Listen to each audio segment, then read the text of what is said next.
Well, I got an email from my school's library the other day that my copy of Messenger is due on Monday, so I guess I'd better review it. Of course, my thesis proposal revision is also due on Monday.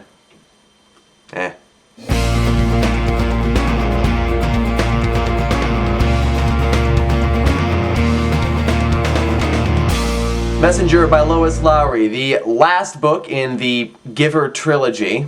Now, a couple of you commented on my Gathering Blue review saying you didn't know that Giver had a sequel, and, well, it doesn't, really. Gathering Blue and Messenger are both companion novels to Giver. They don't relate directly to the story of the Giver. They are completely different stories, they just exist in the same universe. Gathering Blue in particular does not revisit any of the characters or the events in the Giver really in any way. Anyway, Messenger is the story that connects both of them. Now, one of the commonalities between the society in Giver and the society in Gathering Blue was the fact that they both wanted perfection in their citizens. Maybe not perfection exactly, that's the wrong word. They wanted a lack of defects. For Giver, it's because they were going for sameness, and so anybody who was born with a defect that they couldn't fix, they just killed, or released, as they called it. In Gathering Blue, it was more like if you had a defect, you could not contribute adequately to the society, and so you were left to die. And Messenger is completely different because the village in the Messenger actually takes in people who have been cast out of their village or who are in danger of being killed by people of their villages. This is the book where we really get a feel for how vast the world is and how many different villages exist in it. The village that we saw in Gathering Blue and the village that we saw in The Giver are just two of many, many villages that exist in this post-apocalyptic world.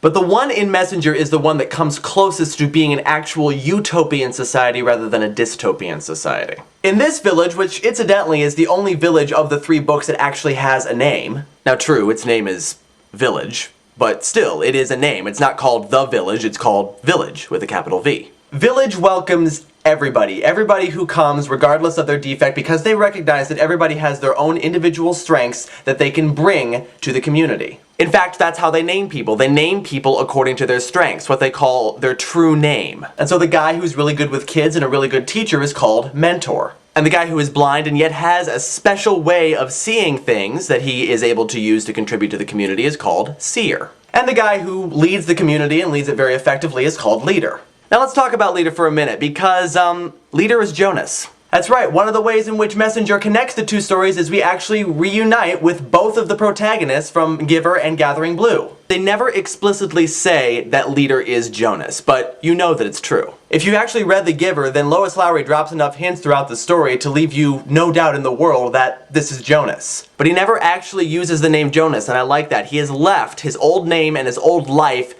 behind him. So we reunite with Jonas, we also reunite with Kira about 2/3 of the way through the novel. The protagonist of this novel, however, is Maddie, who we actually met in Gathering Blue. He's hoping that his true name will be Messenger, because that's what he does. He delivers messages to other villages in the area. Now, one of the things I kind of like about Maddie in this novel is that of the three protagonists, he is the only one that really kind of acts like a kid. Jonas was raised in a completely different way, and he was given this huge responsibility, and so you would expect him to act a little bit more mature. And Kira had just lost her mother, she had just become responsible for herself, and she had also inherited a huge responsibility, so she's going to act more adult. Maddie is taken away from that life, and so he is allowed to act a little bit more like a kid. Which actually shows us a little bit more about Village itself. It is much more loving and caring than either of the other two villages. People in Village actually have the capacity to love and care for one another, hence the fact that they welcome anybody in regardless of their defects. But in a way, Messenger shows us how a dystopian society can start to occur and how you can start to lose that love. We see villagers, even though they live in a very successful community, constantly wanting more. And they are given an opportunity to gain more by trading what is called their deepest selves. So Messenger shows us how that lack of love and caring that we saw in Giver and Gathering Blue can really start to occur and start to destroy a village. But I do think that Messenger is the weakest book of the three. I think Giver and Gathering Blue were both done much, much better. First of all, absolutely nothing is subtle about Messenger. One of the great things about Giver and Gathering Blue is that both the magic that was used and the symbolism that was used was very subtle. You kind of had to look for it. Whereas in Messenger, it's all very, very obvious, both the magic and the symbolism.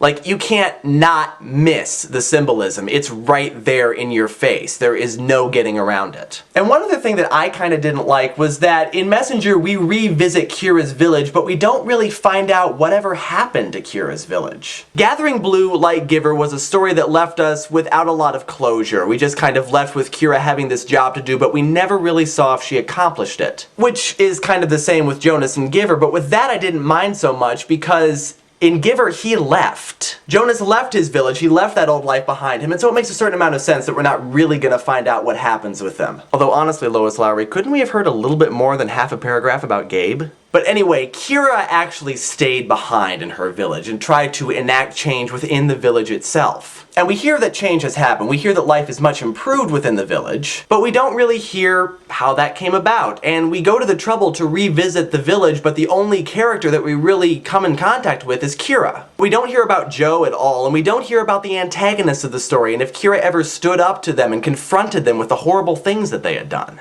And I feel like if we're going to take the trouble to visit Kira's village again, we should maybe hear a little bit more about it. Just a little bit more. All that being said, though, I do think that Messenger closes off the series nicely, and I can't read Giver and Gathering Blue without also reading Messenger. So for that reason, Messenger does stay on the favorites list. It is the weakest of the three, but it's still a very good story. Messenger is also the last dystopian/utopian novel on the list, and you know, after reading all these kind of dark stories with these sort of unsatisfying endings, I thought I'd read something a little bit lighter this time, and so the next book on the favorites list is going to be Matilda by Roald Dahl. I hope that you've enjoyed all of these dystopian novels, and if you haven't, well, there aren't any more on the list, so we're done with that. I'll see you next time. Bye.